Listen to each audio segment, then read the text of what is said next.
Hello, I'm supposed to be live right now, just doing a little sound check, checkity check. If anybody is watching and listening, please let me know if everything is functioning. If you can hear my voice, if you can see my face, that would be great.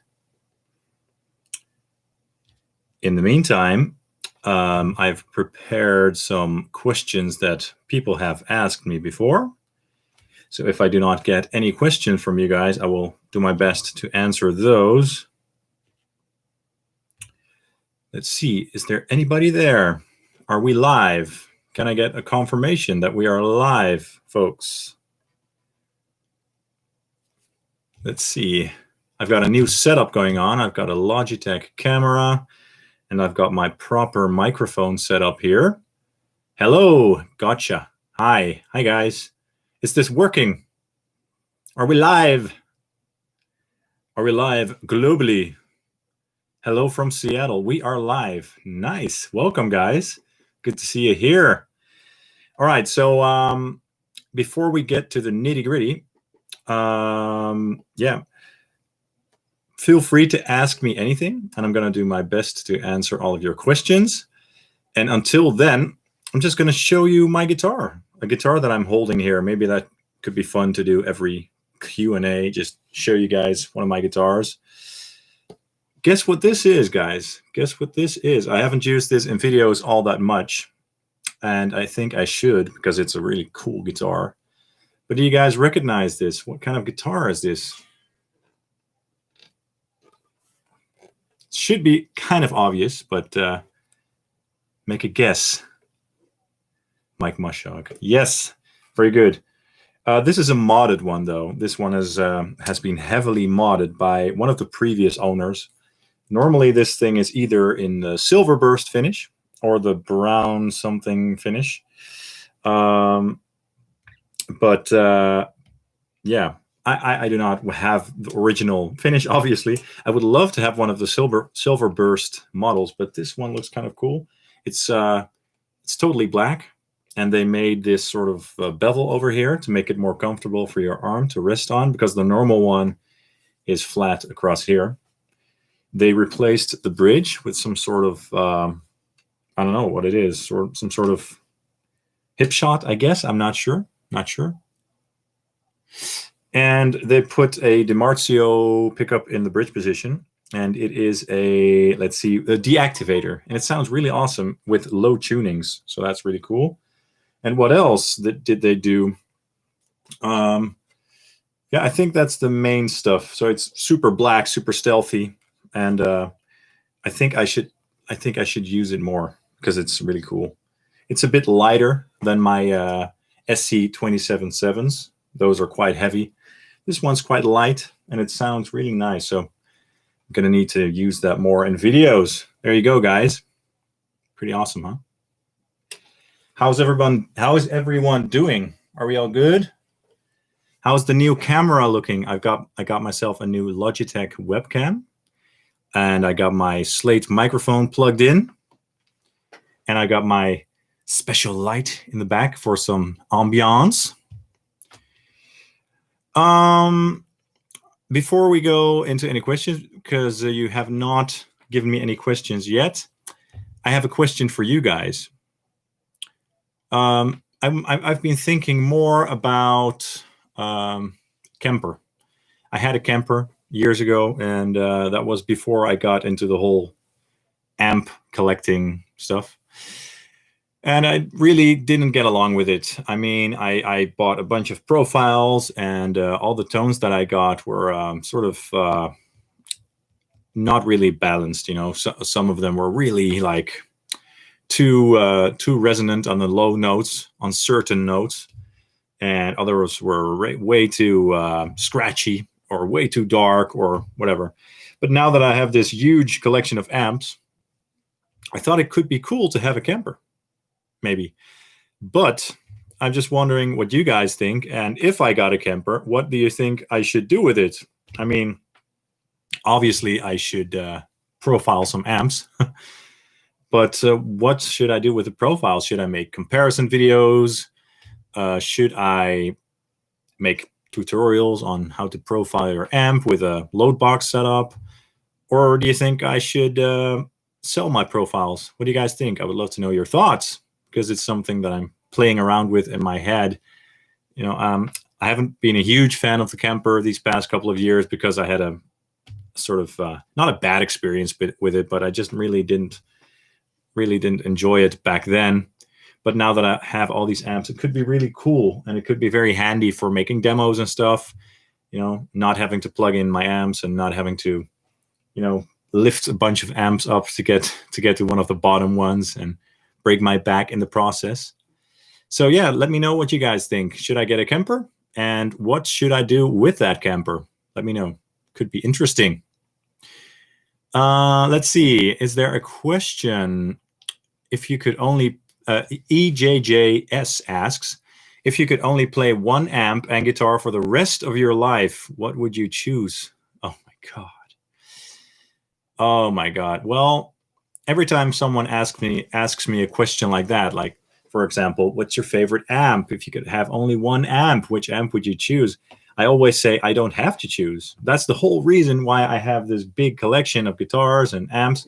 Got a bunch of guitars back here, a lot of ESP LTDs and stuff, some Schecters, some Fenders. I got my Gibson Les Paul, some Ibis and stuff. And same goes for my amps. I have a bunch of amps just so I don't have to choose. That's the whole reason. And before I went to the whole amp route, I had my XFX, and that was great for getting a lot of different tones. And then when I went to the amp world, the real tube amp world, I was like, I don't want just one amp. I want more. I want a Marshall. I want an Orange. I want this. I want that. So I would never be able to choose. But if I had to choose, I guess I would choose something versatile, right? Something that could do a lot of things at the same time. The Marshall JVM is really awesome. The JVM 410H is great, but it always sounds like a Marshall. Do you know what I mean? It will always have that Marshall sound. The Mark 535 is very versatile, but it cannot do that Marshall sound really well. Let's see. The Fuchs and Kettner Grandmeister Deluxe 40 is great, but it will always sound like a Fuchs and Kettner. You know, very clear, very distinct, and very you know, polished in a way, but also kind of raw. Really hard to explain that tone, but I guess the Fuchs and Kettner Grandmeister Deluxe is really, really versatile, and it can do a lot, you know, programming and stuff. So I don't know. I guess I would go for either the Marshall JVM, the Mark 535, the Grandmeister Deluxe 40, or my dual rectifier. It's so hard to choose. I cannot choose. So please don't let me choose. And guitar-wise, oh man, that's so hard, because I had to have a lot of guitars. I mean, I have some guitars with EMGs. I have some baritone guitars. I have 7-string guitars. I've got 8-string guitars. I've got guitars with passive pickups, guitars that I've tuned down, guitars in standard tuning. And again, for the same reason that I have all these amps, because I just want to have all those options available, you know?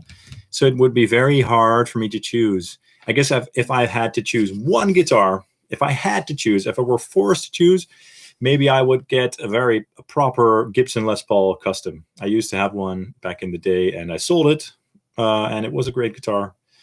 I guess I could live with that, with a proper Les Paul custom. Cool. I hope that answers your question, and if not, I'm very sorry.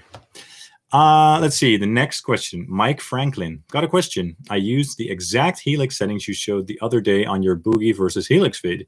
However, it sounded nothing like what you did. Why could that be? I even used the same IR.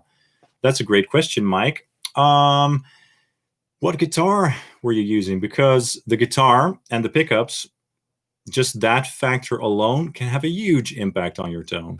But not only that, also how hard you play. I mean, how hard you hit the strings.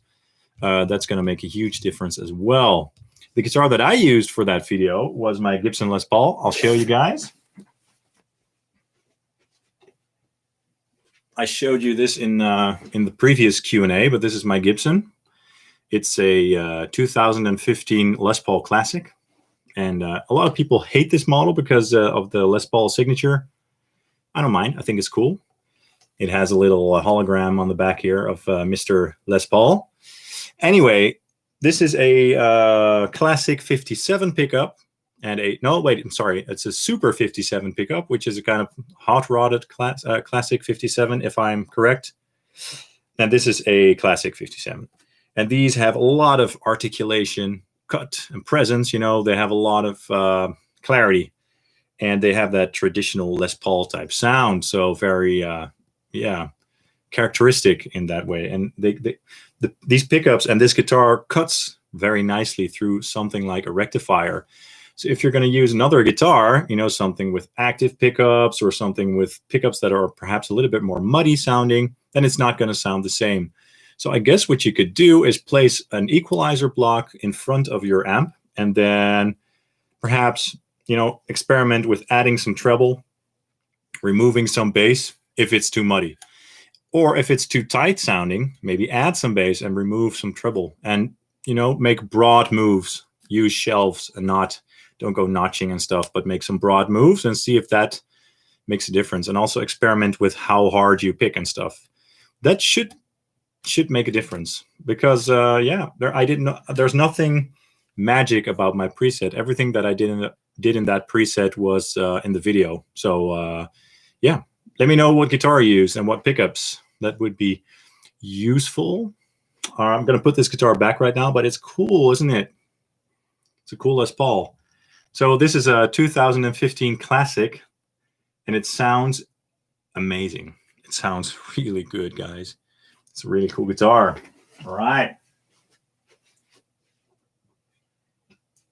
By the way, if you guys have any questions about one of my other guitars, go ahead. I have a bunch here, so a lot to talk about. Let's see. I hope I answered your question, by the way, Mike. I hope that helps. Vadim asks, you have Fractal 3. You already have... Yes, you're right. I mean, I could live the rest of my life with a modeler, I guess, without playing a tube amp. But I wouldn't want to because I love tube amps, obviously. By the way, I was working on a new video that I'm going to post probably early next week in which I talk about all of my amplifiers.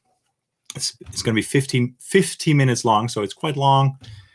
I obviously have a lot of amps to talk about, but I hope you will enjoy that as well, guys. So stay tuned for that. MJ Lagerwerf or Lagerwerf. In Holland, we say Lagerwerf, and in America, you would say Lagerwerf.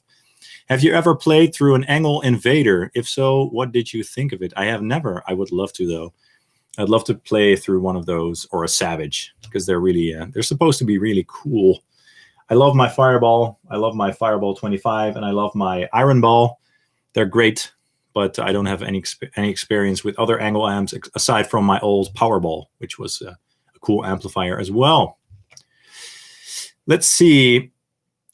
JM Alcade asks or says, may want the new Neural Cortex. It works like the Kemper and Helix in one unit. It looks cool. It looks cool.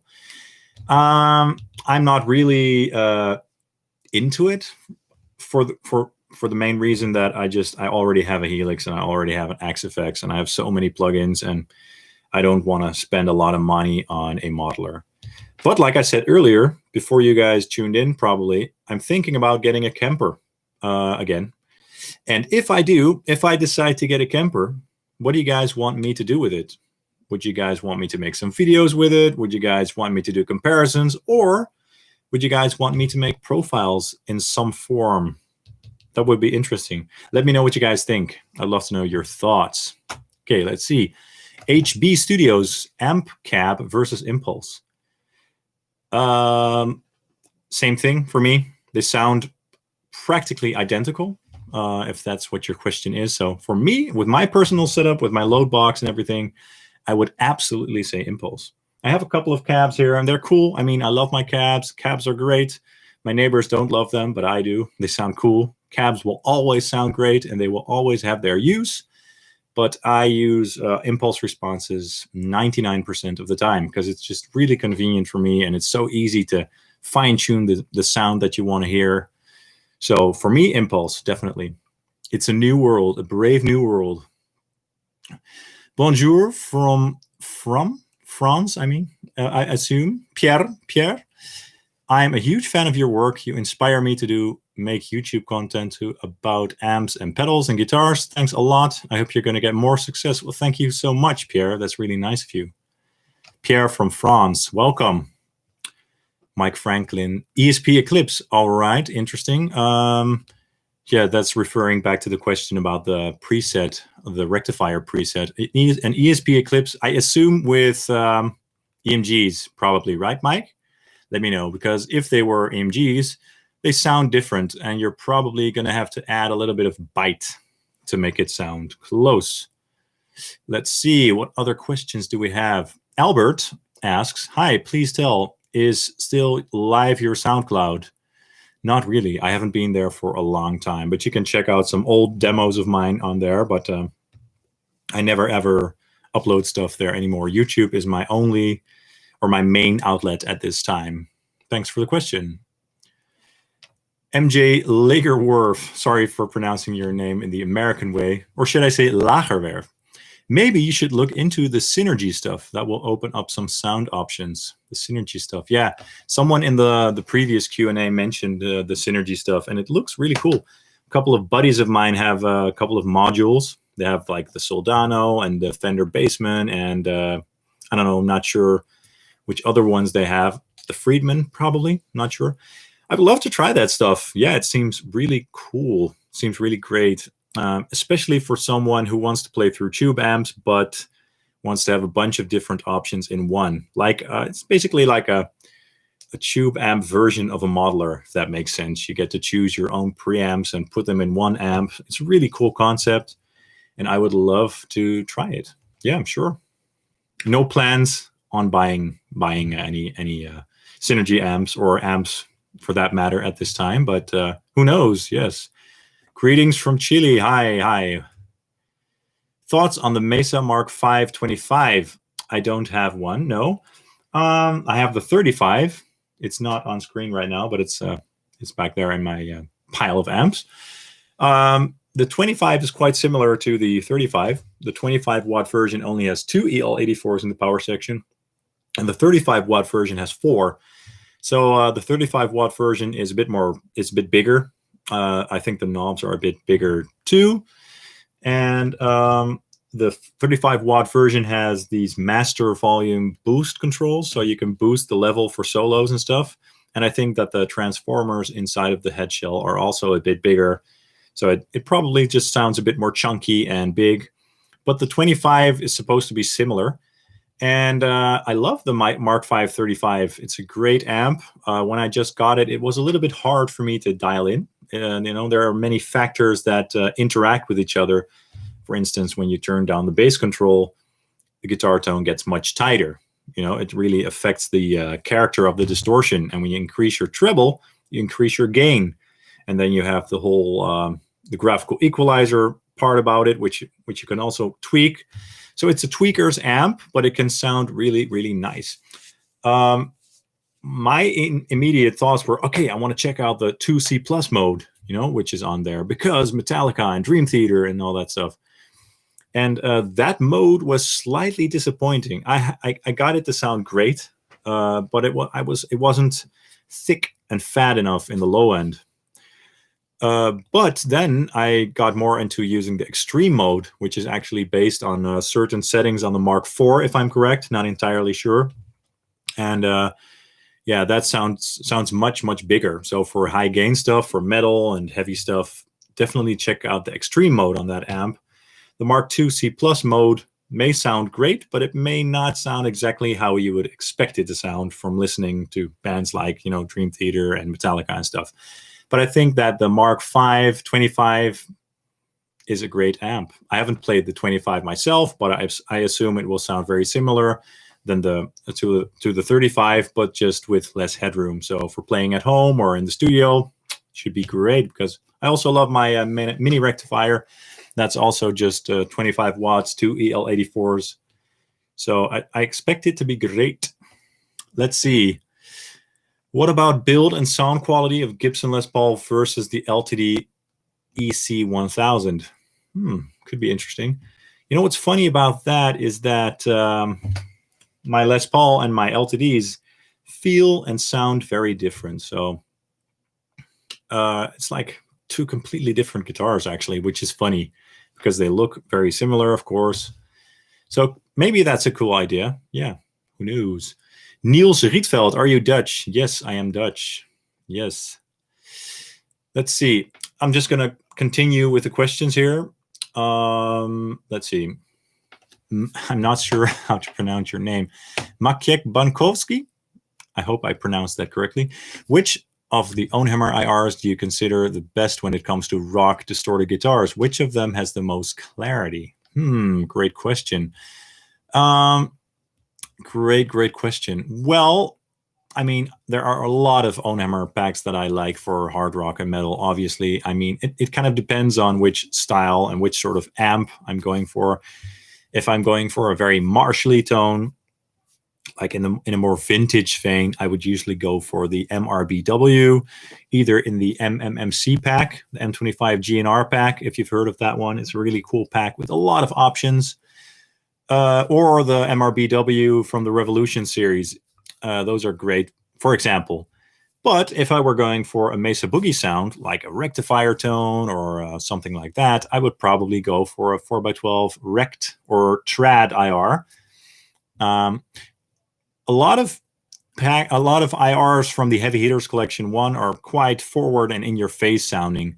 So maybe that's a cool pack to check out. But do keep in mind that you can tweak your tone and look for IRs that are brighter. You know, if you like very bright tones, just check out the SM57 IRs, for example, and start with the higher numbers, the 00 files, because those are brighter than the 10 IRs, for example.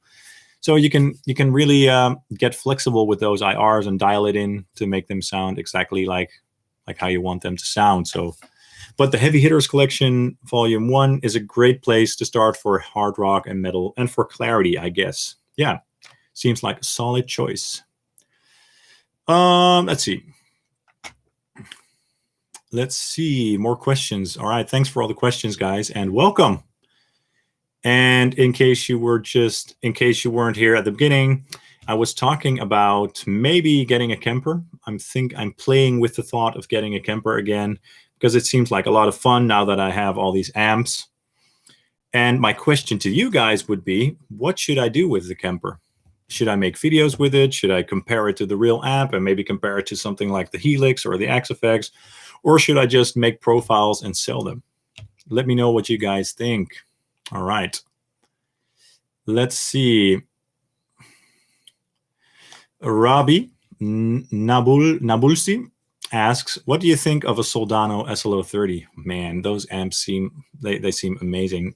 I mean, the demos I've heard sound amazing. Soldanos in general have a great reputation. I played a SLO 100 years ago in a guitar store, a purple one, and it sounded absolutely huge. I also played it through a matching purple 2x12 cabinet. Man, that sounded great. So, of course, I would love one, but they cost a lot of money, and I don't see myself spending that much money on an amplifier anytime soon, unfortunately, but I would love to try a Soldano in my studio. And it would be even better if I didn't have to give it back or something. But that will probably never happen, not anytime soon. Okay, and Timothy Williams has a comment about the rectifier preset from my video, from the comparison video. He says, I had the same issue, John. My EMG loaded LTD sounded like Flub City with the same recto patch, same IR and everything. No matter what I could do, it was boomy, all bass cut out.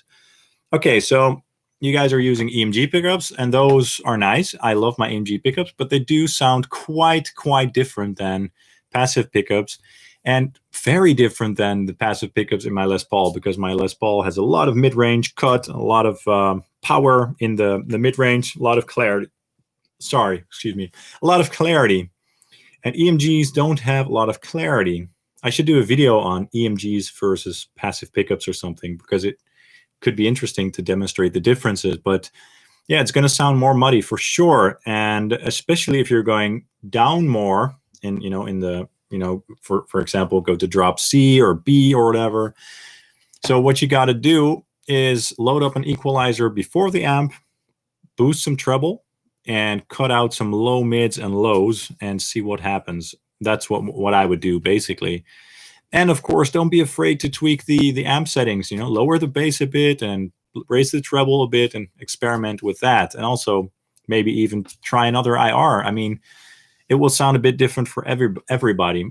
But like I said earlier, I didn't do anything mysterious. You know, the preset in that video is exactly how it is in the video.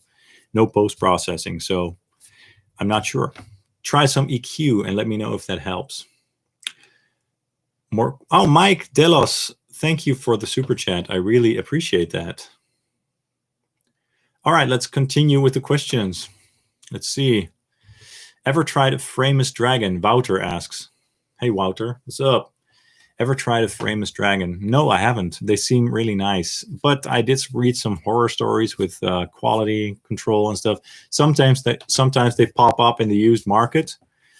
But yeah, I'm just a little bit afraid to buy an amp with a reputation that, you know, with that reputation that it might break down or something. So it's a bit slightly scary. But having said that, they seem really cool. So who knows? Maybe if I get a good deal on one day. Scott Johnstone asks, did you ever try the GGD ZillaCab IR plugin? How do you find it compares to the OwnHammer stuff? I have never tried that one. I'm sorry. I won't be able to give you a proper answer. Thanks for the question, though. Martin Shelton, what do you think of running a 4-cable method with the Helix? Hard to say, as I haven't tried that myself. Hard to say. It should be great. I mean, as long as you can eliminate hum and stuff, because sometimes more complex setups like that with like a 4-cable setup can be a little bit noise inducing, if that makes sense. For instance, I usually put my amps, my tube amps, in a loop of my XFX. And I have to run one of those humbuster cables from the XFX to the amps just to remove a lot of, you know, noise and hiss and stuff. And then on my load box, I have the ground lift switch depressed, because if I did not do that, there would be some sort of ground loop, like a very high-pitched noise going on. So experiment and be aware of noise and maybe run some noise gates in your chain. But I don't have real experience with that. I'm sorry. Let's see. Late to Rest 2012 asks, when you're using your high gain amps, how do you keep the noise buzz low? Do you use a particular noise gate? Great question. Well, because I put my amps in the loop of my XFX usually. I usually have a noise gate at the very beginning of the chain, because my guitar is going straight into the input, and then the input signal gets gated, except for the DIs. Those stay super unprocessed. And then we have the loop in the chain, and then after the loop, so after the amp and the load box, I also have another noise gate that takes care of some of the noise. And that's basically all I do with noise gates. And when I'm using the DI tracks in my DAW, for instance, I usually just use the Helix or the Helix Native noise gate, because that works fine as well. Infinite Records Kohima, greetings from Nagaland. Hi, welcome. Thanks for tuning in. More questions are coming in, so we're just gonna keep going. Neodia.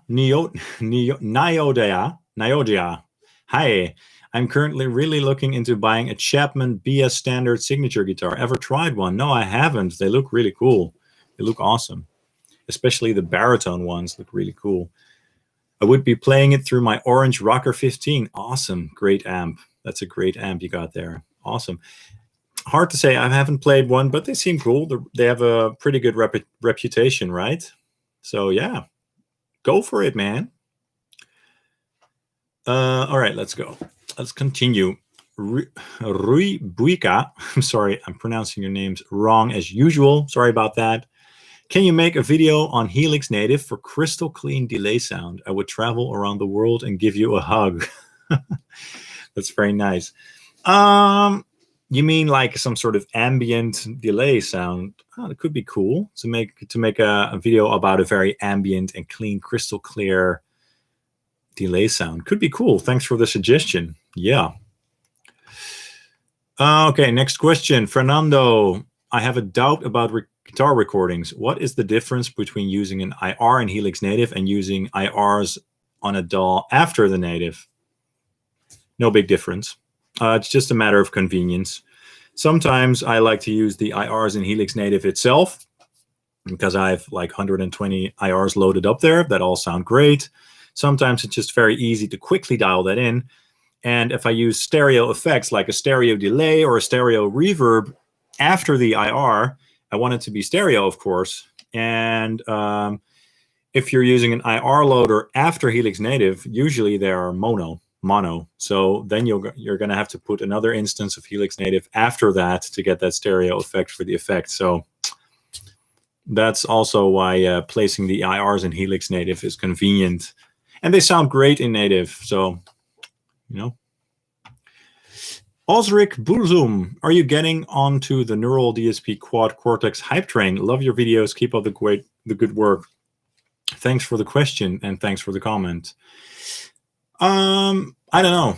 Not really. I was talking about this earlier, but I already have an XFX3. I have my Helix. I have my HX Stomp. I have a bunch of plugins. I have all these amps. So I don't see a reason for me to buy a Quad Cortex myself. I would love to try one. I mean, if they would send me one, I would love to make some videos and try it out, but I don't see myself buying one. I just don't need one, you know? And I don't think I have enough subscribers just yet for them to be interested in me. But who knows? Who knows? It seems like a very cool piece of gear. Seems great. But yeah, I don't have a reason to really get hyped about it, you know? I was very hyped about, I was a little bit hyped about the new Amplitude plugin, Amplitude 5, because they were, you know, talking a lot about how the amp models have improved and stuff, and all that stuff has improved. Well, the demo of that plugin also disappointed me a little bit. I was like, you know, sounds kind of the same as the old one. So I don't easily get hyped up these days, except when there's a new tube amp coming out or something new by Line 6, because that's just a lot of fun to me. Martin Shelton asks, what amp model do you think Helix gets the closest to the real deal? Whew. There are a lot of amp models in the Helix that come really close to the real deal. I've done a couple comparisons on my channel with the PV6505, for instance, and with my Marshall JCM 800 Studio and my dual rectifier recently. And the dual rectifier got really close. I think a bunch of the amp models are really close sounding to real amps. So it depends. It's hard to say because there are so many amp models in there. Let's see. Eric Vasquez. Hey, any chance that the V3 libraries, the 4x12 Engel with the Eminence governors in particular, are going to be available soon? Good question, Eric. I would have to ask Kevin from OwnHammer because that would be cool. That could be cool. Can't really comment on that, but who knows? I'll let him know. And yeah, could be cool to make a legacy V3 pack available. Mike Delos Reyes, when are you going back to the gear page blind test thread? We miss you, lol. Yeah. It's kind of an inside joke. There's a very long thread going on the gear page about my video about the comparison between the Helix and the real tube amp. It's a lot of fun. A lot of fun. We're having a lot of fun there, right? Right, Mike? Yes. It's funny, though. It's funny. I mean, let's have a good time. Let's do this for fun. You guys remember my question about the Kemper? Are you guys interested at all in a Kemper? Let me know. I mean, for my channel. Would it be cool to get a Kemper? Would it be interesting to you guys? Would you want to see some videos about it? Or are you guys like, yeah, the Kemper, we've seen that already. Would you buy profiles? Should I make profiles? Let me know. Vadim Roskov asks, I have a question for you. What amp will you choose between the EVH LBX 1, 2, or 3? Great question. I have the version 1 over there. The version 1 is cool because it has both the blue and the red channel. And I'm not really a big fan of the EVH cleans. They're fine, but they have a lot of headroom and they're squeaky clean. You know, they don't break up easily, and I prefer cleans that break up a little bit easier because then it's easier to get a more compressed tone, and I don't like cleans that are very spiky and stuff with a lot of transient information. So I'm happy that I got the version 1 because it sounds pretty cool. But now that 3 is out, the stealthy one, that could be cool as well. The stealth, the EVH LBX stealth, clean, both clean and high gain, sounds like a very cool option.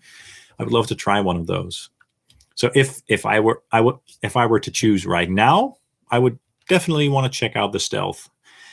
If you are a more vintage player and less metal oriented, maybe check out the 2, because the blue channel on that one is supposed to be a little bit less aggressive than the red channel.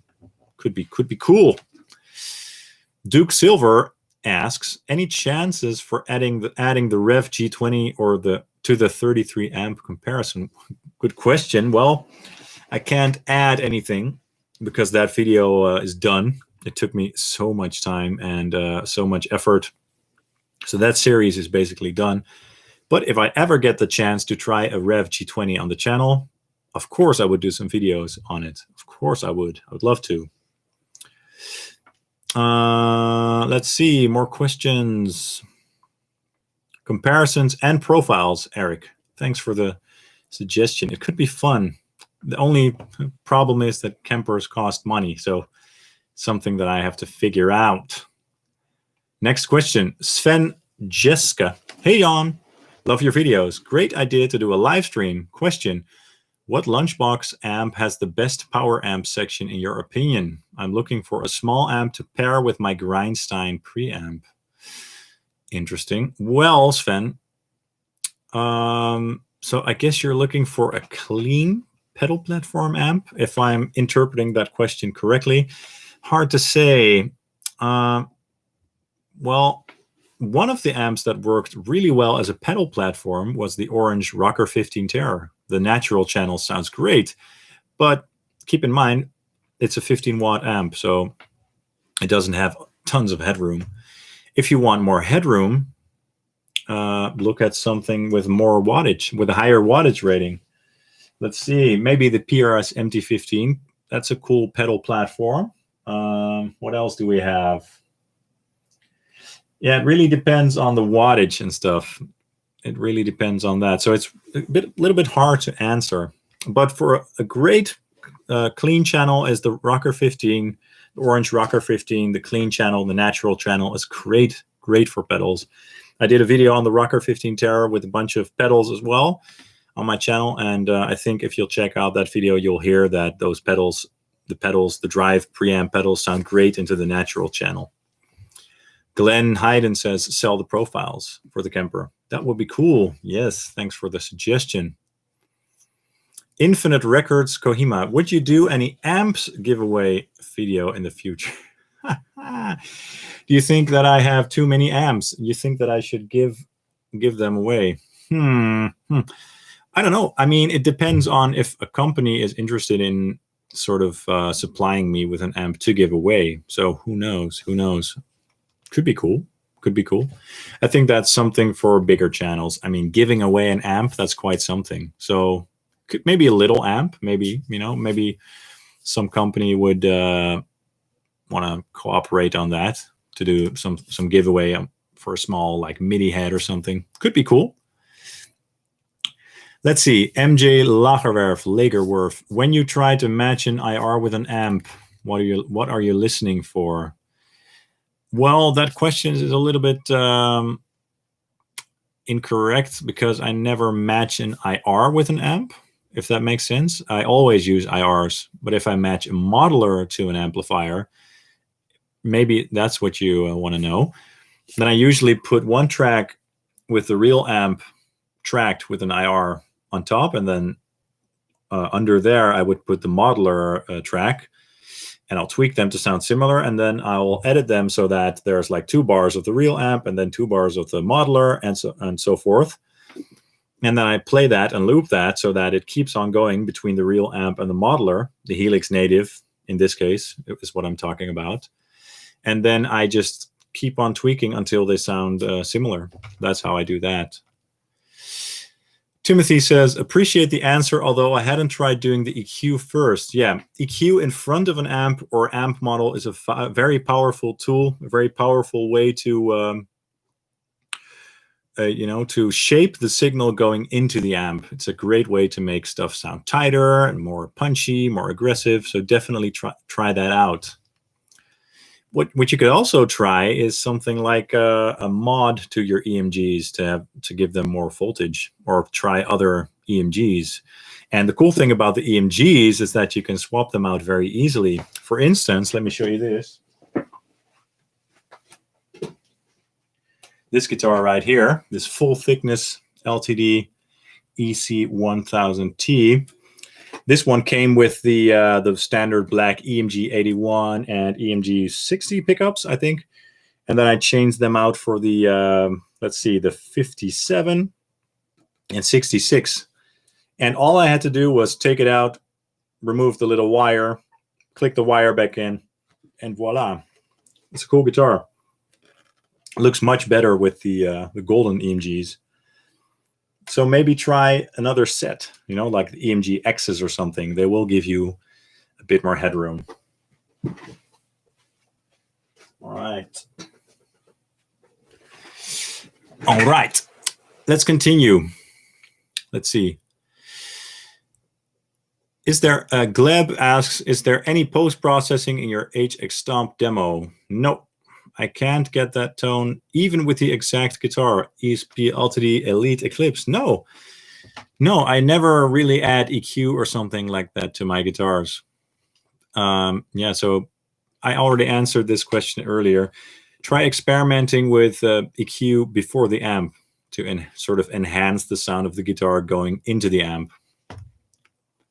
Giannis Lucas, hey, EMG 81 versus BKP Aftermath. What do you think? Great question. That's a great question. And I have a bunch of guitars with EMGs, and I also have, I think I have the Aftermath in my Neil Westfall LTD. This guitar has a bare knuckle. I think this is an Aftermath. I'm not entirely sure. I guess so.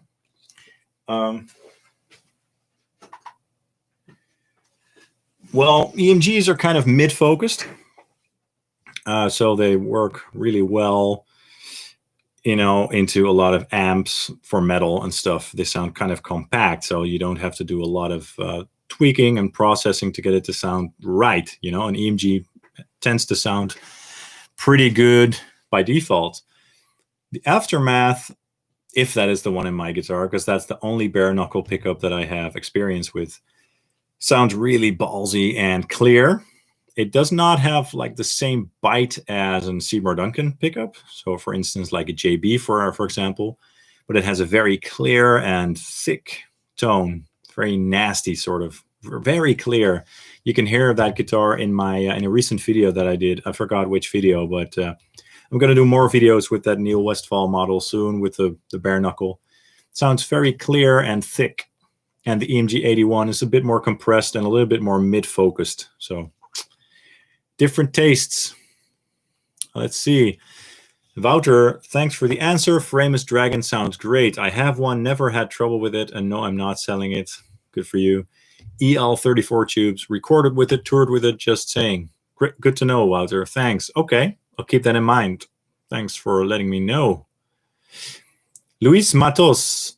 Hi, John. Are you going to update the Fractal AX8 Axe-Fx Metallica presets? No, because that's a lot of work. That was so much work making those presets.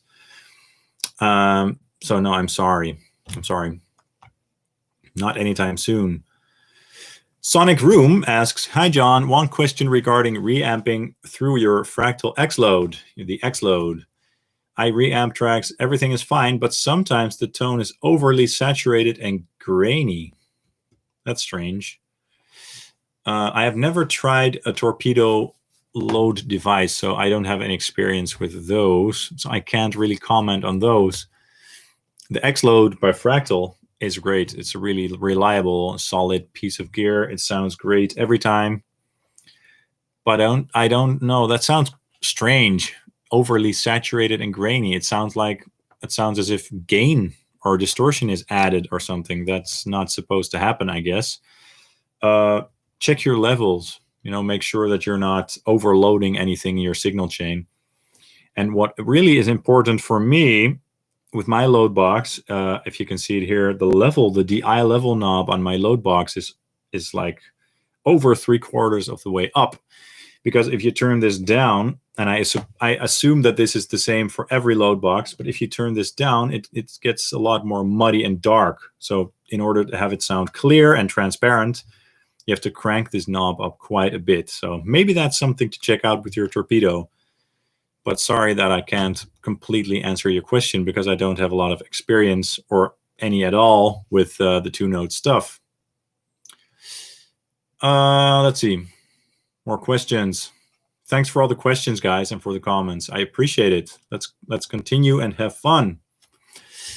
Ken Becker asks, what's your opinion, what's your prediction on when modeling will capture the amp in the room vibe? As great as the tech is currently, I still hear harshness in the upper, mids, highs, and a lack of 3D quality. What do you say? Well, I don't think you should ever expect, if this is what you're asking, a modeler to sound like an amp in the room through your monitors. That just doesn't make any sense. I mean, an amp in the room is an amp in the room. It's a real speaker. The air is moving through the room. When you change the angle of your head, the sound is going to change. The EQ curve is going to change and all that stuff. So it will never be the same as playing through a monitoring system. So, I mean, I suppose there are ways to already get that sound. Put your modeler through a proper tube amp or a good solid state power amp and crank it through your speaker. And I don't know, I haven't really tried that too much, so I can't really comment on that, but I expect it will sound just fine. I did play through someone's rig a couple of years ago, this guy named James Hetfield from Metallica. I played through their Metallica, the XFX rigs, right, when they used the XFX2s through their power amps and through the Mesa Boogie 4x12 cabinets, and that sounded absolutely huge. And I did not have any feeling at all like, oh, this sounds like a modeler. It sounded absolutely great. So maybe it's all about dialing it in and using a proper power amp. I don't know. I think it can sound great, but just don't expect an amp in the room to sound very similar to something through a monitoring system, because that's a very different way of listening to something. All right. Wolfsburg, Esberg. Hey, John, what's your favorite guitar panning scheme? I'm a simple guy. Usually I have 2 guitars going on for rhythm stuff. One guitar is all the way on the left and the other is all the way on the right. If there are leads, if there's like a solo, it's usually in the middle. And for like color leads, usually they're like 50-50 to the side, so a bit more in the middle. And that's all. No crazy stuff. For more vintage sounding music, for something rock and roll or something, I sometimes put them like 80% to the left and right just to make it a little bit more narrow. But for the rock stuff, the really wide, big metal rock stuff, all the way to the left and all the way to the right is just fine for me. SG asks, thoughts on the Fractal X-Load UK versus US voicing? I always use the UK voicing because that's that way your amps react to this load box as if it were connected to a V30 cabinet. And if you put the US option, I think it sounds as if it's connected to a 10-inch speaker or something. It sounds a bit thinner. The UK option sounds bigger. So I always have it set to UK, basically. Thanks for the question. Let's see. Glenn Hayden says, tip, use the Helix send return to apply a 10-band EQ in the amp loop. Much better available tones, not for cable. 1 feed to the IR to the PA. Great. That's a great idea. You can also do that. 10-band equalizers can be very powerful tools either in front of your amp to shape the tone of the guitar going into the amp, or in the loop to really change or enhance the tone of the amp. I don't like to do that myself. I'd rather twist the amp knobs or choose another IR with my setup, but I can see why that could be very useful for live and stuff. Yeah, sure. Everybody should have a 10-band equalizer. They're very useful. Let's see. Orange Dual Terra versus JCM 800 Mini. Wow, that's a great question, Marcus, because the JCM 800 Mini and Dual Terra are absolutely great amps, and they are both so good at like classic and hard rock. Oh man, they sound so great. The JCM 800 Mini, of course, has a lower wattage, so it's only 20 watts. It only has 20 watts, yeah, and it's a little bit limiting because it's only a one-channel amp, but it has that classic JCM 800 tone. It has that bite. It has that mid-range bark. It doesn't have a lot of gain. Keep that in mind. So if you want to play some higher gain rock or metal with the JCM 800 Mini, consider getting a Maxon Tube Screamer or something like that, because you might need it. The Orange Dual Terror is 30 watts, and it can go plenty loud. It has 4 EL84s in the power section, and it has 2 channels. And it sounds like an Orange. And if you love Orange, then you can't go wrong with the Dual Terror. It's an amazing amp. It has way more gain on tap than the JCM 800 Mini. So you can even do metal with it, although it's not super tight sounding. So again, a boost might be good for that. But if I had to choose between the Orange Dual Terror and the JCM 800 Mini, I would go for the Orange, because I love the Dual Terror. It sounds amazing. Really nice, very chewy, and yeah, just really, really nice sounding amp. All right, let's continue with the questions. Thanks so much for all your comments and questions, guys. I really appreciate it. Let's see. Theo Petran, how about you make a series of videos where you try to match your modelers to your awesome amps? You're good with that. That could be awesome. Thanks, Theo. Yeah, I mean, I have done stuff like that before. I did one last week where I compared my dual rectifier to the Helix, and that was a really cool video. Go check that out. But I'm definitely looking forward to making more of those videos. There are a bunch of guys on the forums that were like, yeah, with high gain, it's very easy to make a modeler sound the same as a real amp. I don't really agree with that, but that doesn't matter. And they want to see something more mid-gain and dynamic. So maybe next time I'll do that. And I think a lot of people are going to be surprised how close you can make something like a modeler sound similar to a tube amp that does that. Depends on what kind of amp, of course, but I'm pretty sure that it will sound pretty awesome. So stay tuned for that. Martin says, a Kemper would be great. I think it's awesome that you can buy many amps for a major fraction of the price. I do think the Kemper comes the closest to the real thing. Yeah, I definitely want to experiment with a Kemper. For everyone who is just tuned in, I'm thinking about maybe getting a Kemper again and using it to profile my amps, maybe make some videos, comparisons, or maybe even in some shape or form sell some profiles. Could be cool. I don't know. It depends on what you guys want to see, of course. Bork Salduero asks, hi, buddy. I love your channel. Have you tried the Kraken from Victory Amps? I'll have the preamp pedal, and it sounds killer. Lots of love, and crack on with your channel, mate. Thanks. Thanks for your comment and your question. I've never tried a Victory, but I would love to try the Kraken. Seems like a really, really cool amp. And the only thing that I saw a video from Ola. He was playing through a Kraken, and he missed the presence control a little bit. It sounded a little bit dark, which doesn't necessarily have to be an issue, because I have this little pedal here. I'll show you guys. So for amps without a presence or resonance control, this little guy can be quite useful. The Amp Tweaker Depth Finder. I don't know if they make them anymore, but this thing can add presence or resonance to an amplifier that does not have those two things. So you can put this in the loop, and then you have basically extra power amp EQ controls. Anyway, back to your question. Yeah, man, I would love to try a Kraken from Victory. I even sent them an email recently, but I didn't get any reaction, unfortunately. But maybe we will see one on the channel in the future. Thanks for the question. Let's see. Let's continue with the questions. Rui I'm sorry if I'm pronouncing your names wrong again. I'm the worst.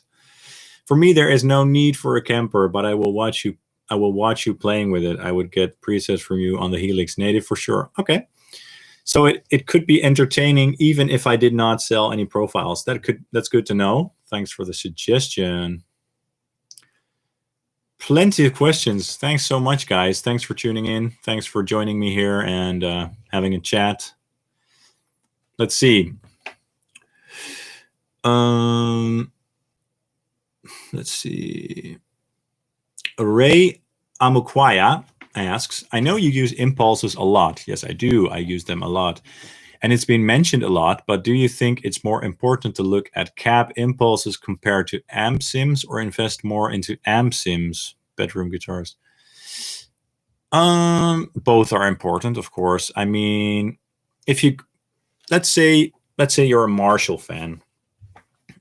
In that case, I would just buy a couple of IR packs that do great Marshall tones, and then buy 1 or 2 plugins that are great at emulating Marshalls or Friedmans or something. Helix Native is the one that I usually recommend because it's just so awesome and it has a lot of stuff. I mean, if you have an amp sim like the Helix Native or HX Stomp, then you'll be set when it comes to amp tones. Then get a couple of IR packs and then you're done. So, and IR packs aren't expensive; they're very cheap, so it's easy to get a couple of those and experiment with different speaker types and different microphones and stuff. So I don't know, get one great modeler that does everything you need. It doesn't have to cost a lot of money. I mean, the HX Stomp, maybe it's a little bit, it's a little bit expensive. It's like 400 to 500 euros, but it does a lot. And then get a great IR pack and you'll be set. All right. Atose, are you from the Netherlands? Yes, I am. Goedenavond. Okay, let's see. And Ray is going on about his question. I asked the question because a lot of free amp sims sound awesome these days, especially stuff by Nalex and affordable stuff by Vadim Taranov. And I think all they need is a good IR. Yeah, I mean, IRs, of course, can make a huge difference. I mean, if you're going to put a crappy IR after a modeler, it's not going to sound great. So, of course, you need a good IR, but you don't necessarily need 1,000 good IR packs. Just start with a couple and find a couple of great IRs. And then when you think you need more, get a couple more. They don't cost a lot of money. So, but of course, a great IR is essential because otherwise it's not going to sound great.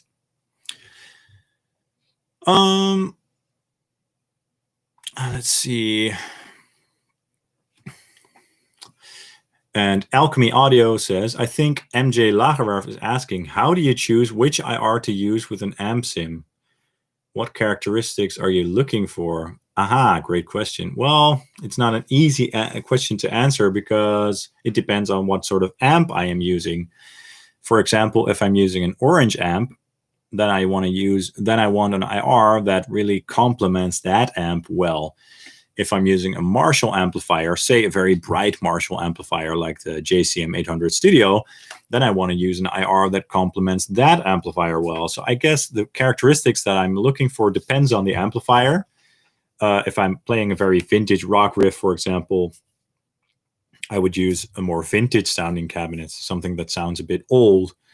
If I want something very big and roaring, I would look for something that has those characteristics. So it depends on the tone that I'm looking for. It depends on the amp and the amp modeler and the guitar and all that stuff. But usually it's just important to have a good balance. I like my lows to be fairly chunky. You can always make them less chunky, but it's harder to make a small IR sound bigger than to make a big IR sound smaller. I like plenty of mids, and I like a nice balanced top end. Not too fizzy, not too dark, a nice balance. So those are the main characteristics that I tend to look for. Mike Delos Reyes, hey, good to see you again, and thanks for your question. Load box with IR cab recommendations. I haven't tried a ton of load boxes. Before I got the Fractal here, which is very solid and reliable and heavy, Before I had that one, I had the Jet City Jettenuator for a brief moment. And the results that I got with that one are a little bit mushy and dark sounding. So then I decided to spend a little bit more and get something a bit more high grade, I suppose. And this one has not disappointed me yet. It's just a very, very solid load box. But I've heard great stuff about the 2-node stuff as well. And like the Sur reactive load, the Boss Waza tube expander seems great as well. So it's for me, it's hard to say. I've been using this one for years. It sounds awesome. Yeah. Load box with IR cabs. Wait a minute. So that's your question. Well, in that case, I guess you'd have to look at the 2-node stuff because they can also load IRs. I hope that kind of answers your question. AxeRip1. Hi, what amps or gear do you look to demo in the near future? Great question. I just made a video about all my amps, so that's coming early next week. It's basically just a walkthrough of my entire collection, just talk about every amp briefly. I also want to do a comparison between my dual rectifier, my Marshall JVM 410H, my PV6505, and also, let's see, Orange Rockerverb 50, because those are all kind of popular amps and kind of in the same ballpark when it comes to price range, kind of, not really, but, you know, those are amps that people like to use a lot. So that's what I'm going to do soon. I'm going to do a pretty extensive comparison with clean tones, crunch tones, high gain tones, and stuff. I also want to do a comparison of more affordable amps that are, you know, around the 50-watt power range. And then I'm going to do a Fuchs and Kettner amp, 40-watt Fuchs and Kettner, probably the Tubemeister Deluxe, the Blackstar HT Club 50 Mark II, a Laney, the Ironheart 60, and probably the Orange TH30H, because those are in the same price range a little bit, and they also have a similar wattage rating, so that could be cool. And if you're talking about gear that I do not have yet, I would love to have a diesel VH4 or diesel VH2 on the channel. That would be great. A Badlander would also be cool, a Mesa Boogie Badlander, but that's just a dream for now. Anyway. Okay, let's see. Plenty of questions going on. Thanks a lot, guys, and thanks for tuning in again. Let's continue. Wolfsburg, what do you think about Nash guitars? Sorry, I've never heard of those. I'm sorry, but thanks for the question. The NW44 LTD does have the aftermath. Yes, great pickup. Very ballsy and clear.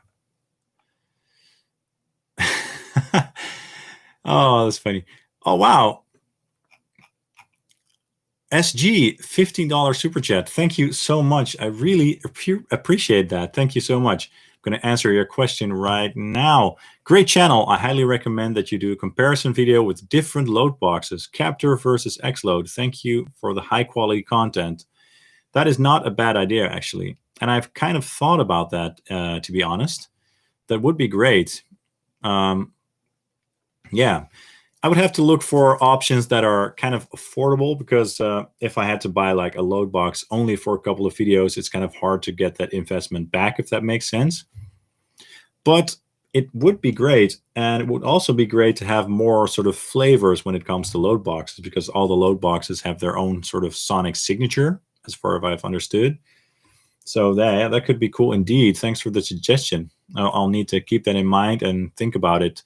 And look for load boxes that have great quality, but not too big of a price tag. Because, yeah, I would have to talk to my girlfriend and stuff. Luid asks, cereal first and then milk, or milk first and then cereal? Damn, cereal's bad for you. That's all I had to say. But if you're going to go for cereal, put in your cereal and then your milk, of course. Of course.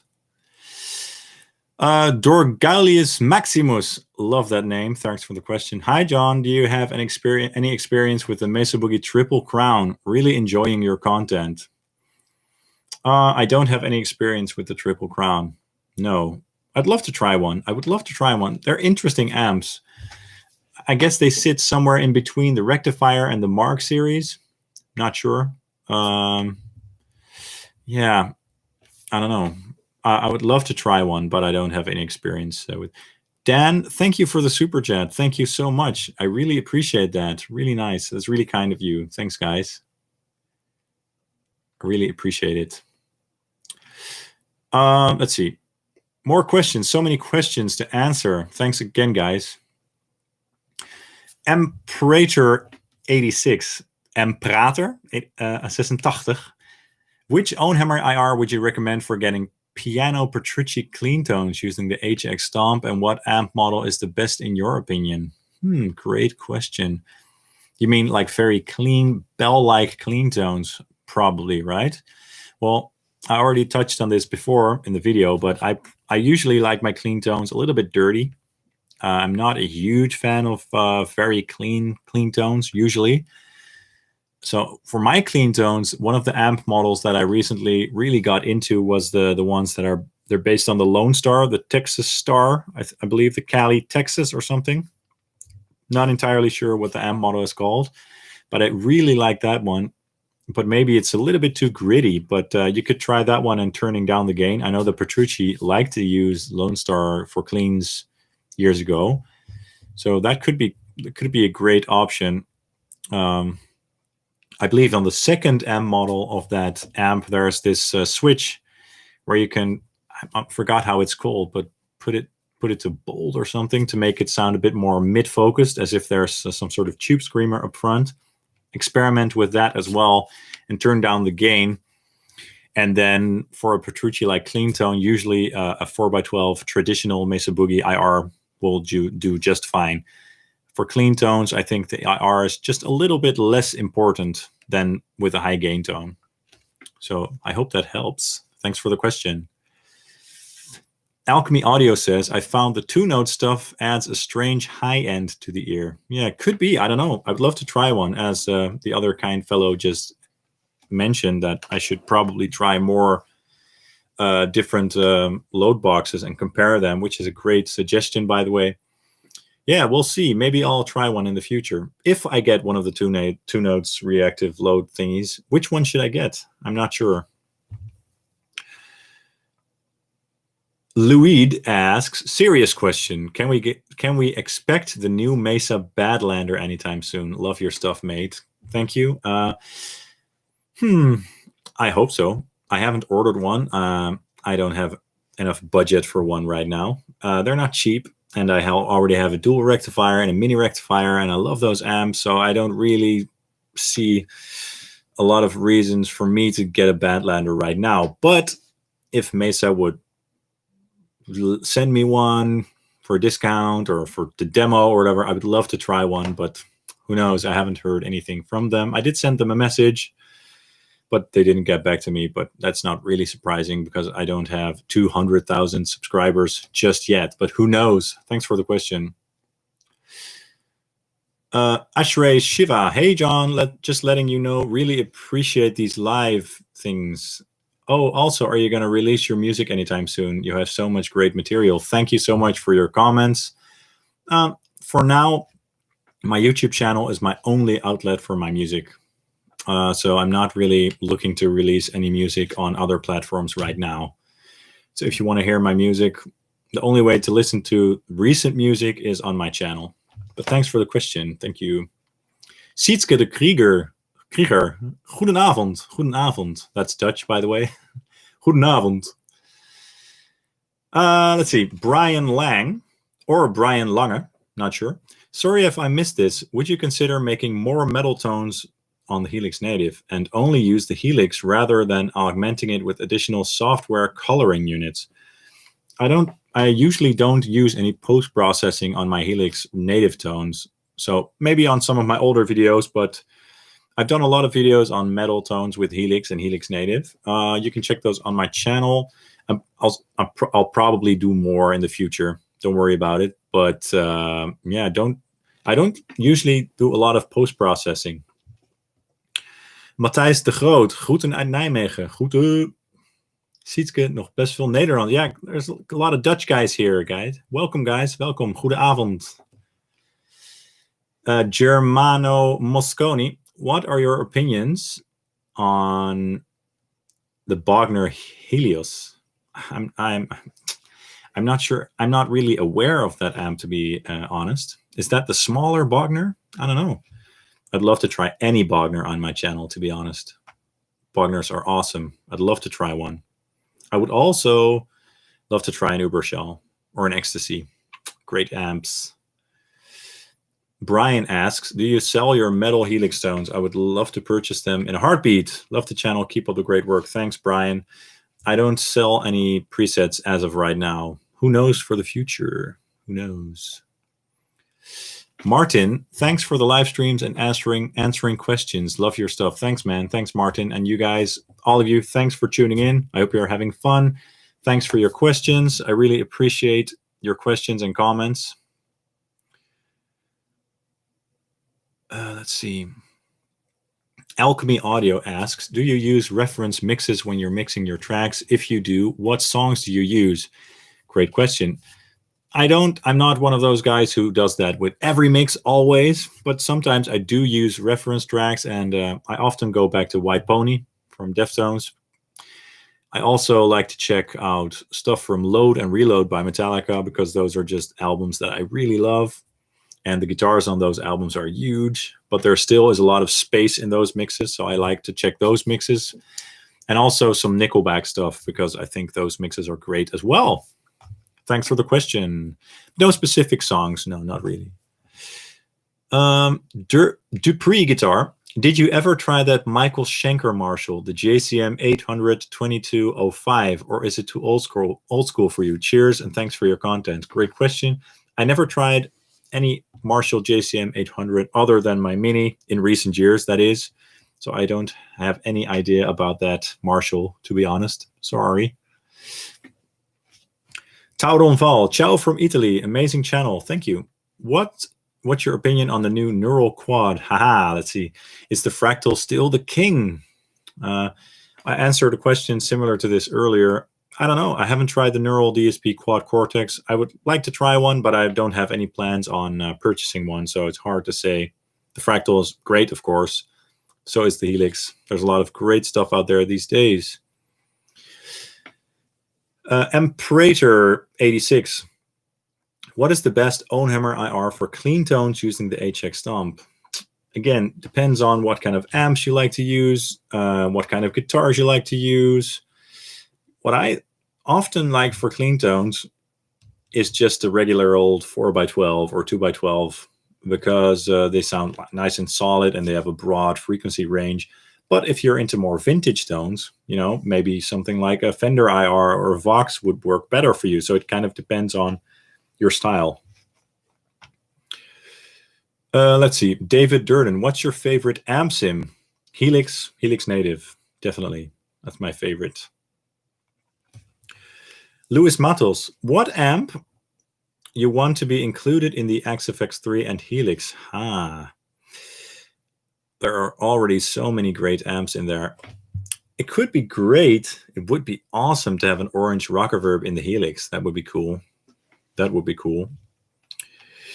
Dan 41287 reminds me of Star Trek. Stardate 41287. What are your thoughts on Gibson Les Pauls? Yeah, man, I have a Gibson Les Paul right there. I talked about it earlier. That's my Gibson Les Paul Classic 2015 that everybody hates, but I love it. I had a bunch of Gibson Les Pauls. I've had a couple of the 1960 Classics from the 2000s. I had a Les Paul Custom once. I had one of those faded Les Pauls. I had one of the Menaces, Les Paul Menace.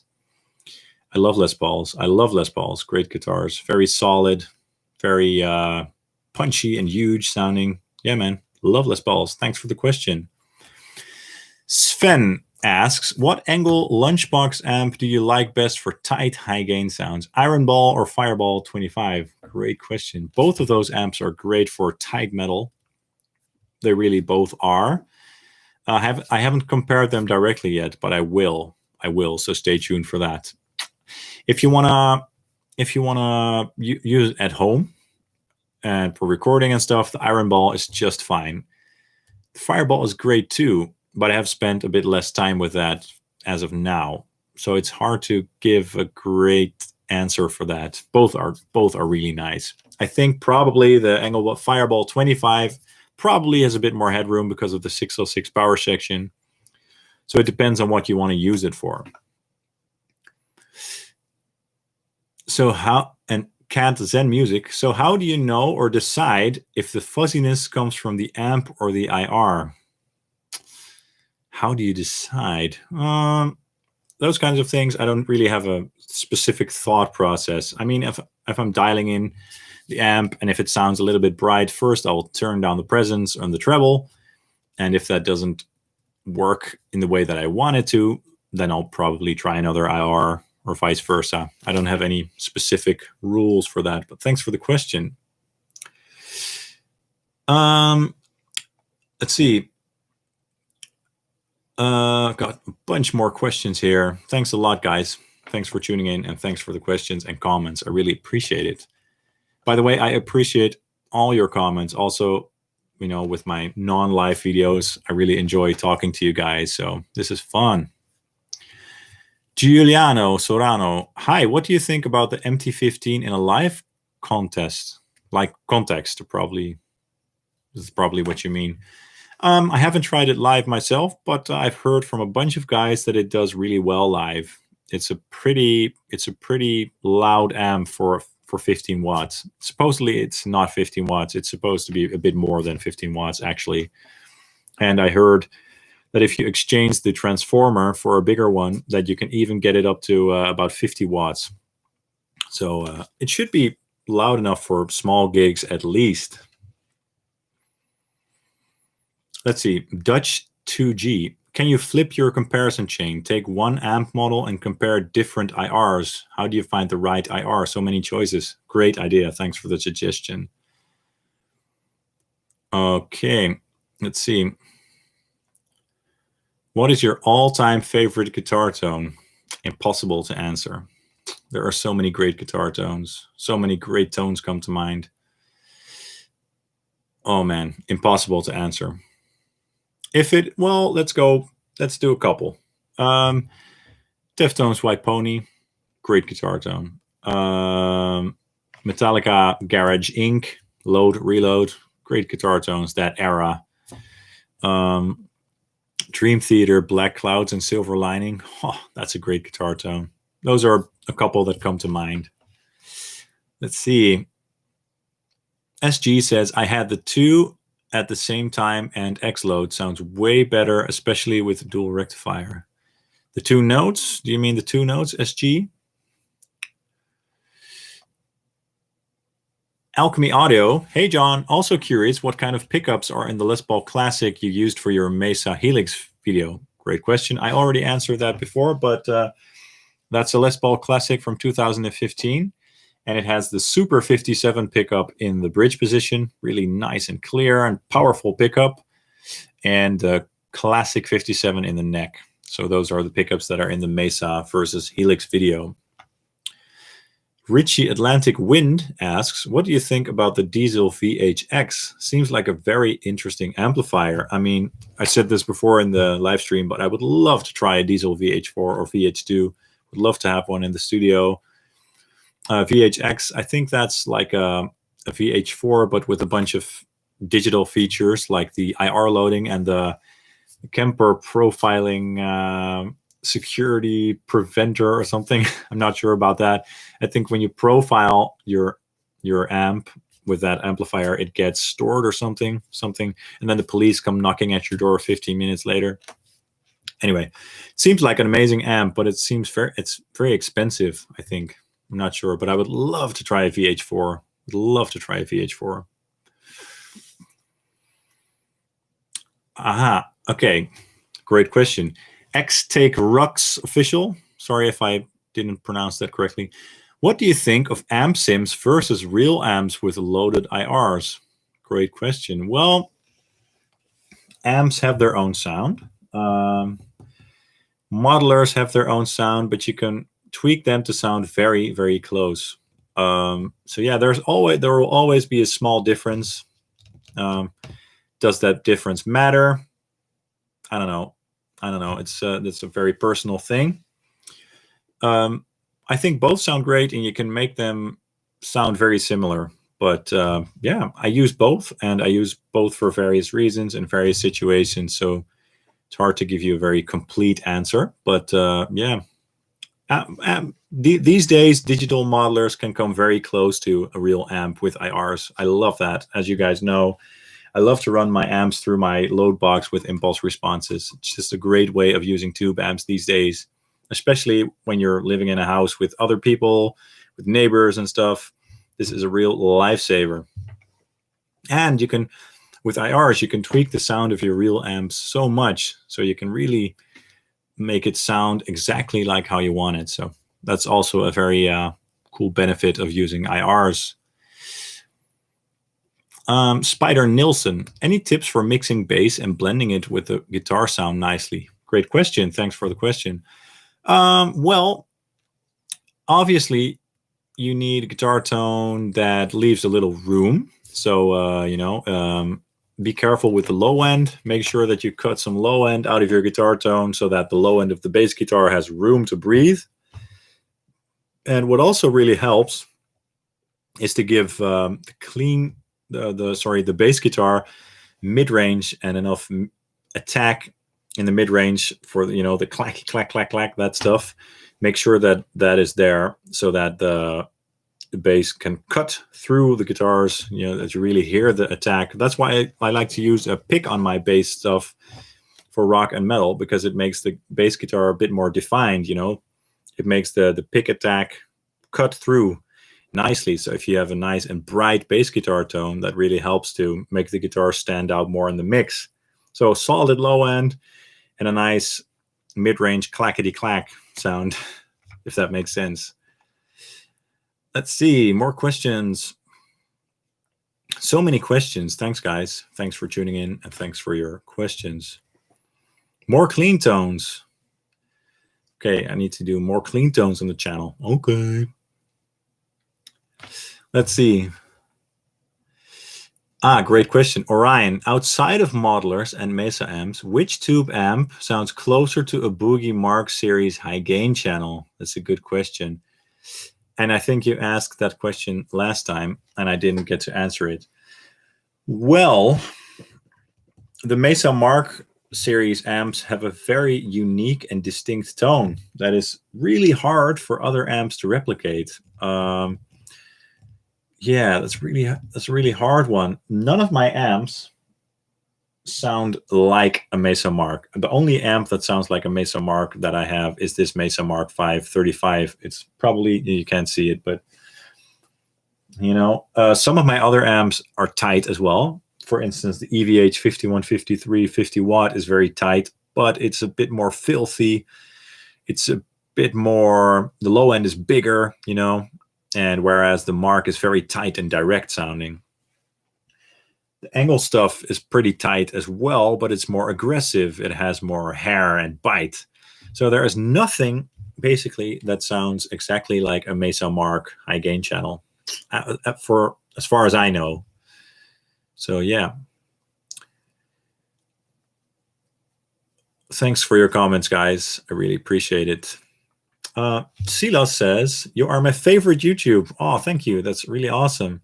The absolute best and wide variety review. Thank you so much. I might be getting a Marshall SV20H. Great. I love them. I love the Marshall SV20H. Such a great amp for classic old school Marshall tones. Really nice amp.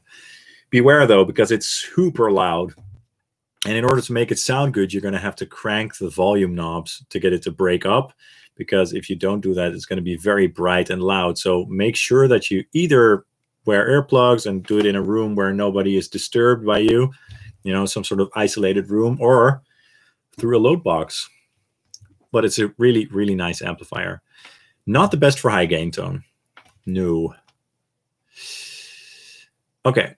Next question, Kyle Fox. Which one of your Steph Carpenter signature guitars is your favorite? Great question. Thanks for the channel, by the way. Thanks, Kyle. Thanks for the comment and the question. The best Stephen Carpenter. Well, that's hard. I mean, it depends on what kind of sound you want. The purple one over here is really cool. that's the 7-string that looks the coolest. This one right here. Look at this thing. So cool. One pickup, purple, active, neck through, baritone. Hard to beat, especially with the purple color. But the green one, this one is also great. The Seymour Duncan JB pickup is amazing. It cuts through the mix so nicely. It's very articulate and ballsy sounding. And this one, Steph Carpenter played this one himself, actually, in the official ESP video. So this is a really cool guitar. It's hard to choose because they are all great. The 8-string model that I have back there is also very nice. But of course, it's an 8-string guitar, so it's unique in that regard. Yeah, I love them all. I guess the purple and the green one. I guess I like those best. All right, let's continue. Thanks for all the comments, guys. Jose Andres Yanes. Hey, man, thanks for all the amp shootouts. Out of all your amps, which one do you think is the most Mark V-like without costing Mark V money? Ha! I just answered that question. Yeah, it's a hard one because those Mark amps are very unique. What you maybe could do is look for a used Triaxis or one of those studio preamps and then run it through some sort of more affordable tube power amp. That could be a great option. Let's see. Some nice comments there. Thanks, guys. Okay. Miroslav Labaj. Greetings from Slovakia. Greetings. What bass and bass amp sim are you using for your demos? Sorry if you answered this before. Don't worry. I don't think I answered this one before. I like to use Helix Native for my bass tones. So I have an OwnHammer AMPG 410 Ampeg IR going on. The fat ribbon EQ one, if I'm correct. Yes, I think so, for the big low end. And then I like to use an Ampeg SVT amp model. I have a video on this, actually. A video on how I like to tweak the bass tones in Helix. But I almost always use Helix Native for my bass tones. It sounds awesome. It's a great tool for bassists, for sure. Thanks for the questions. Silas Caldwell, your demos sound great. What mic and mixer do you use? I mix in the box, so I mix in Cubase. I have a little Yamaha mixer, the MG10, but that's just for my monitoring. All my sound cards and stuff are routed to that, but I don't have a mixer for mixing. I do everything in the box. Thanks for the question. Let's see. The fastest guy asks, yo, what's up, bro? I'm getting buzzing sound in my recording sound. What should I do? In my recording mic? Whew, that's really hard to answer. It's really hard to say from here what might be going on with your recording setup.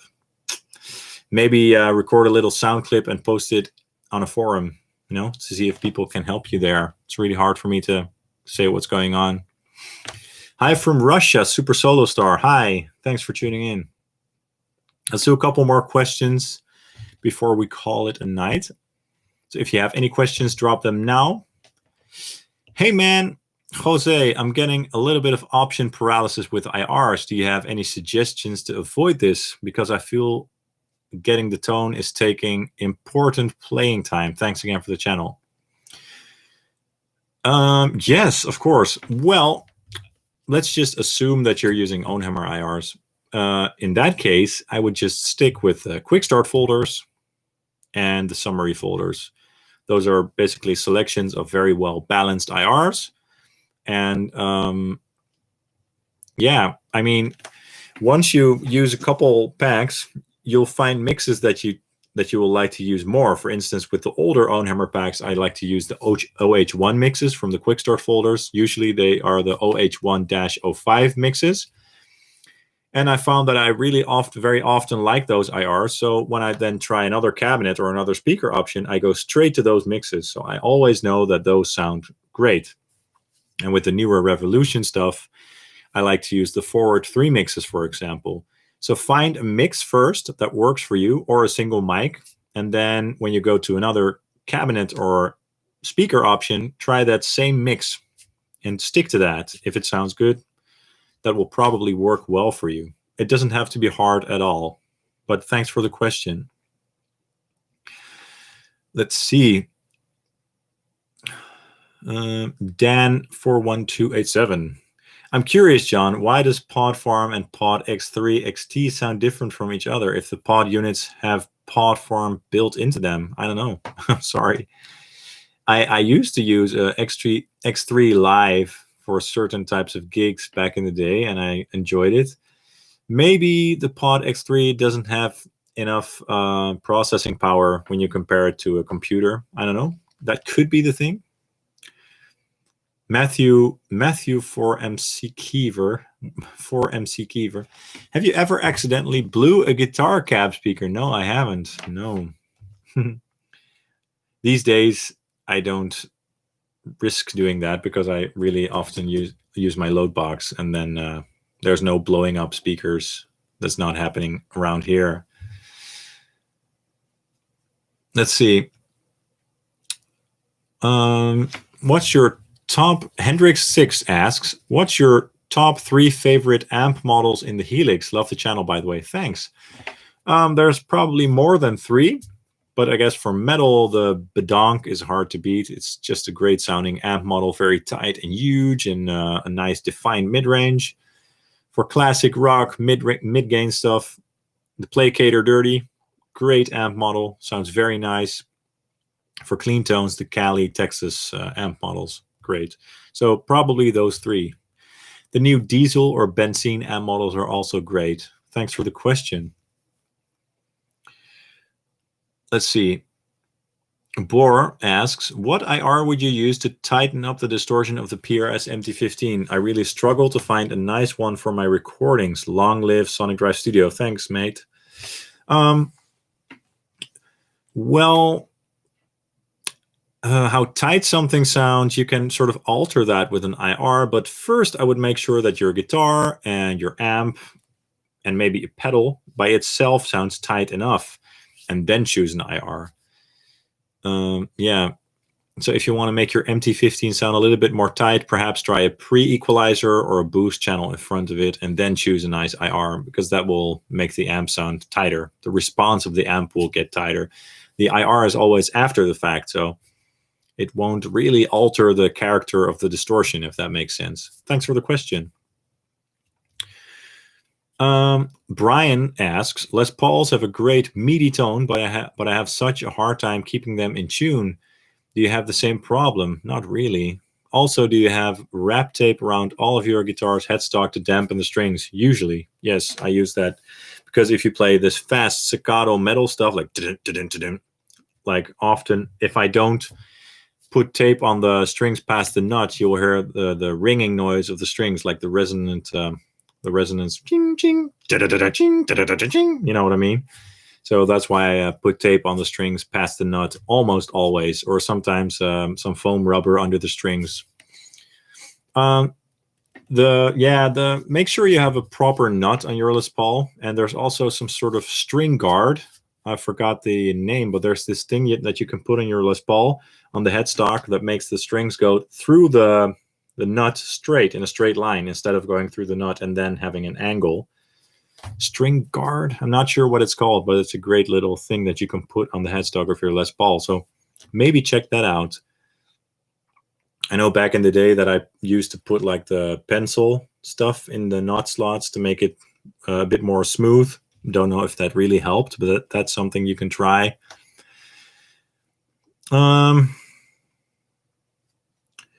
Jose, tri-axis idea sounds interesting. Thanks very much. Yeah, that could be cool.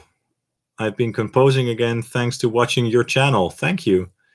You make simple stuff sound so cool. Thanks. Appreciate your comments. Super Solo Star. Choose between LTD MH400 NT or LTD MH1000 NT. How big is the difference? Sorry, guys. It's a bit late. It's getting late, and I have kids, so I always have to get up very early. I'm not yawning because of you guys. Okay, so the LTD 400 series versus the 1000 series. Well, I'm not sure. I haven't tried an MH in years, but I have a baritone LTD EC401B. So that's the only 400 series LTD that I have, and it's like the matte black one. The design is quite simple, but the sound and feel is just fine. It just looks a bit more simple. So the 1000 series, the 1000 series, they look and feel a little bit more fancy. But I think that the 400 series, they should be fine. They should be fine, but they're just a bit more simple.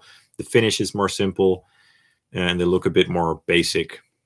But I don't have a lot of experience with the 400 models other than the baritones, and those baritones are great.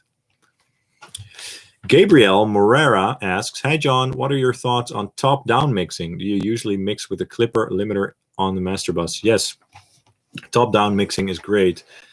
When I start my mixing, I usually start at the top. So I make a master bus with a compressor and stuff like the Slate virtual tape machines. It's very subtle, but it adds a little bit of compression and stuff. And for drums, I also, what I do first is I make a drum set on my Steven Slate drum sampler thing, and then I start at the drum mix bus. And when I got it nice and pumping, and when I get the energy there, then I go to the single tracks. So top-down mixing is a great method. I love it. Yeah, but I don't want to say that I'm a bit careful there, but you have to be a little bit careful not to do too many very extreme moves on the master bus, because then it's going to be very hard to go back to the single channels and maybe add that back in for certain channels. So I don't like to do too many extreme things on the master bus, but I do some subtle things just to enhance the entire mix, and then I go to the single tracks to enhance the mix even further. But I think top-down mixing is great, yes. And I do mix usually with a clipper or limiter on the master bus, because it will sound closer to what the finished product will sound like anyway. So that's what I like to do. CJ asks, "What is your favorite Lunchbox amp?" Hard to choose, and luckily I don't have to choose. I answered this question earlier, kind of. Yeah, there are so many great Lunchbox amps. It depends on what kind of tone you want. If you want that orange tone with a bit of a raw edge, Tiny Terror is great. If you want a more vintage sounding orange tone, the OR15 is cool, or the Rocker 15 Terror. If you want something that is great at high gain and cleans, the MT15 could be cool. So there are many choices, and it really depends on what I want, what sort of style I'm playing, or what sort of guitar I'm playing. So it really depends on a bunch of factors. So luckily, I don't have to choose a favorite one. Luckily. MJ Lagerwerf. All right, one more. "I'm looking for an amp with nice rounded mids and smooth highs. What would you suggest?" Check out the Rocker 15 Terror. That's a great amp. It has that orange tone. It's not too modern sounding, so it's great for rock, but it's not amazing for metal unless you boost it. But it has very smooth highs and nice rounded mids. Yeah, that would be a great option. The Silver Jubilee Mini could also be cool if you're more into Marshall tones. Or, of course, a Mark V 25 or a Mark V 35, because you can tweak those to sound basically however you want them. String Butler, yes, great. Thanks for helping me, guys. The String Butler can be great for making your Les Pauls stay in tune better. Yes.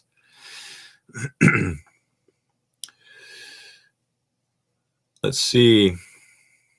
String Butler, yes. Hi, Nick. Sorry I'm so late. Don't worry, man. Thanks for tuning in, dude. Top-down mixer. Yeah, Nick Hill. Do you guys know Nick Hill? He's great. He's got some mix tutorials up on his channel as well, where he does top-down mixing. So if you're interested in metal mixes, great sounding metal mixes and guitar tones with the Helix and stuff, check out Nick Hill. He's awesome. But I'm sure you already know him because he has so many videos out. And if you don't know Nick Hill, check out his channel right now. He's the man. What do the tattoos say? May need an English translation. This one says, Carpe Diem, baby. It's one of the best songs ever.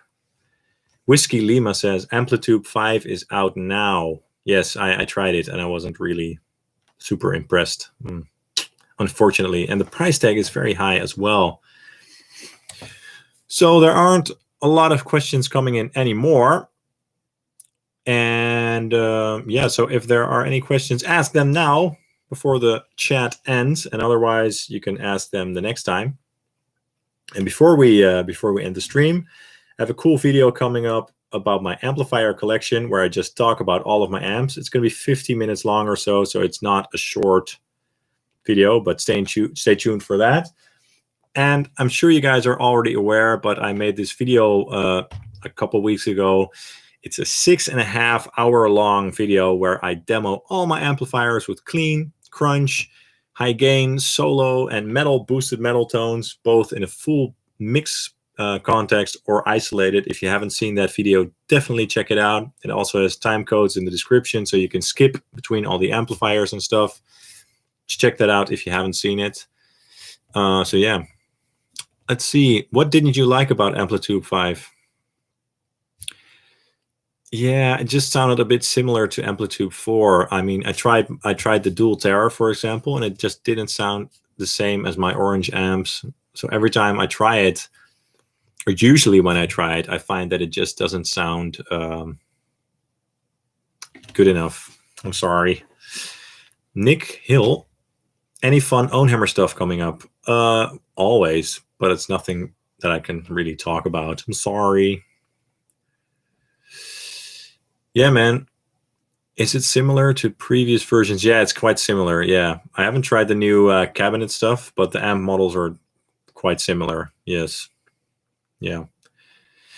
All right, guys, I'm going to wrap this up. Thank you guys so much for sticking around. Thanks for hanging. Thanks for the questions. I really appreciate all your comments. Yeah, I'm having a lot of fun here. I got the new webcam. I got my mic set up. I've got everything. I got my new fancy light. Yeah, it's going to be fun to do this more often. So I hope you guys come back for more and chat and ask questions and talk about the gear. I had a great time. Thanks again so much. Thanks for all the questions and comments. And yeah, see you in the next video, guys. Thanks for hanging out. Just going to end this. Thank you so much, guys. See you soon. Bye-bye.